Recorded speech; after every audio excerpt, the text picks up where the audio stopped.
Ya baik pemirsa TVR Parlemen dimanapun Anda berada, seperti diketahui bahwa hasil negosiasi Presiden Prabowo dengan Donald Trump itu berhasil menurunkan kebijakan tarif dari semula 32% menjadi 19%.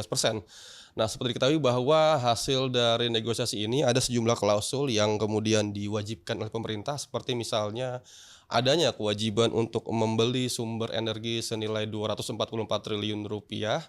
Lalu juga diwajibkan, ada pembelian, pesawat sebesar 50 unit, untuk pesawat Boeing 777 dan juga ada, klausul kewajiban pembelian, sektor pertanian sebesar 73 triliun.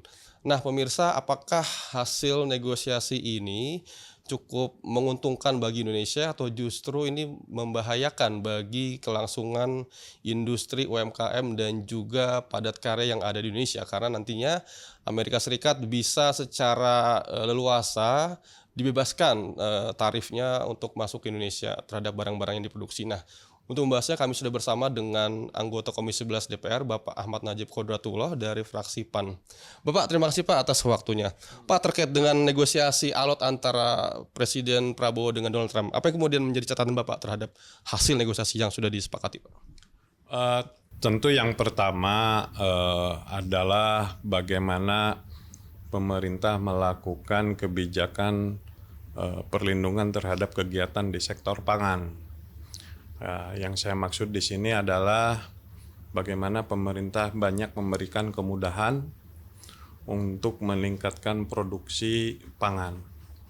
Lalu kemudian dengan lahirnya kesepakatan antara pemerintah Indonesia dan pemerintah Amerika Serikat ini, saya menganggap ini adalah sebuah peluang di mana kita bisa menyerap teknologi maju dari pertanian Amerika, dalam hal ini tentu mengenai peralatan dan mekanisasi alat-alat pertanian.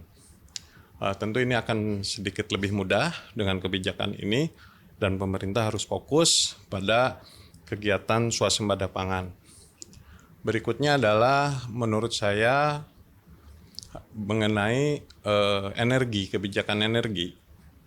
Di sini kita tentu harus menyikapi dengan cara melakukan inovasi energi baru terbarukan, sehingga kemudian tekanan kebutuhan energi bisa kita selesaikan sedikit demi sedikit. Dan lebih jauhnya saya melihat bahwa kebutuhan teknologi juga pada sektor ini akan sangat dibutuhkan dan perlu memberikan beberapa insentif sehingga kita juga bisa swasembada dalam bidang energi. Sisi lain saya melihat bahwa tantangan ada pada sisi ekspor, di mana adanya tarif walaupun sudah menurun pada angka 19% itu tentu harus banyak diberikan insentif-insentif sehingga ekspor ini kemudian tetap menguntungkan bagi para pengusaha ekspor. Sisi lainnya adalah melakukan upaya diversifikasi tujuan dari ekspor. Kita melihat bahwa ada negara yang tergabung dalam BRICS, ada negara-negara Afrika dan lainnya yang menjadi tujuan ekspor baru kita. Tentu ini harus diupayakan dengan melakukan kegiatan diplomasi yang dilakukan oleh Presiden. Pak, ini kan, selain itu juga ada klausul kewajiban pembelian, pesawat 50 unit Boeing 777 bagi Indonesia. Nah, apakah ini nanti, berdampak baik kepada, perbaikan sektor layanan industri penerbangan kita, Pak? Karena kita tahu bahwa Garuda sekarang kan mengalami semacam, defisit ya, sementara ini kita ada kewajiban pembelian pesawat. Nah, Bapak melihatnya seperti apa? Dalam upaya meregenerasi pesawat-pesawat Garuda terutama dan swasta lainnya, tentu ini adalah sebuah opsi yang bisa kita lakukan dengan cara mendapatkan pesawat-pesawat baru, produk-produk high-end dari Amerika. Namun tentu ini perlu sebuah strategi di mana kebutuhan pengadaan pesawat ini kan memang sudah lama dan tidak harus dilakukan setahun, karena pada kenyataannya produksi pesawat itu juga membutuhkan waktu. Untuk satu pesawat saja saya mendengar bahwa membutuhkan waktu setahun 2 tahun. Artinya ketika pemerintah Amerika dalam hal ini Donald Trump memberikan salah satu opsinya adalah pembelian pesawat Boeing, saya rasa dengan strategi tertentu ini malah bisa menjadi menguntungkan gitu. Pak, terus juga ini kan artinya barang Amerika yang datang ke kita kan menjadi 0% tarifnya, sehingga dampaknya adalah barang-barang Amerika itu bisa lebih murah dari yang ada saat ini, Pak.